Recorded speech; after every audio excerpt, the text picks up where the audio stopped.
પ્રાંતિજના જેસકપુરા પાટિયા પાસે આવેલ બ્રિજ ઉપર હિંમતનગર તરફથી અમદાવાદ તરફ જઈ રહેલા કાર ચાલકે બ્રિજ ઉપર પડેલ ખાડાઓને લઈને સ્ટેરિંગ ઉપરથી કાબુ ગુમાવતા પાછળ આવતી તથા આગળ જતી કારને અડફેટે લીધી હતી.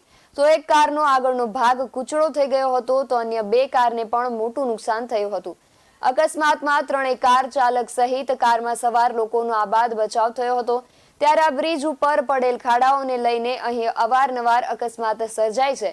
તો પાસે આવેલ પોગલુ પાટિયા પાસે આવેલ ઓવરબ્રિજ ઉપર પડેલ ખાડાઓને લઈને અકસ્માત સર્જાય છે. તો સૂત્રો દ્વારા મળતી માહિતી મુજબ પોગલુ પાટિયા ઉપર પડેલ ખાડાઓને લઈને એક જ દિવસમાં 11 કાર વચ્ચે અકસ્માત સર્જાયો હતો.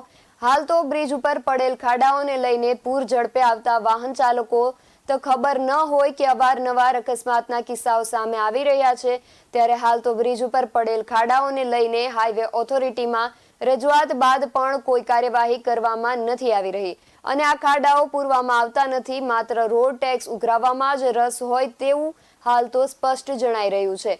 ત્યારે આ બ્રિજ ઉપર પડેલ ખાડાઓને લઈને કોઈનો જીવ જાય તો નવાઈ નહીં રહે. ત્યારે બ્રિજ ઉપર રોડ કોન્ટ્રાક્ટર દ્વારા હાલ જેવું તેવું કામ કરી દેતા બ્રિજ ઉપર મસ્ત મોટા ખાડાઓ જોવા મળી રહ્યા છે અને અવારનવાર ખાડાઓને લઈને નાના મોટા અકસ્માતોનો સિલસિલો યથાવત રહ્યો છે.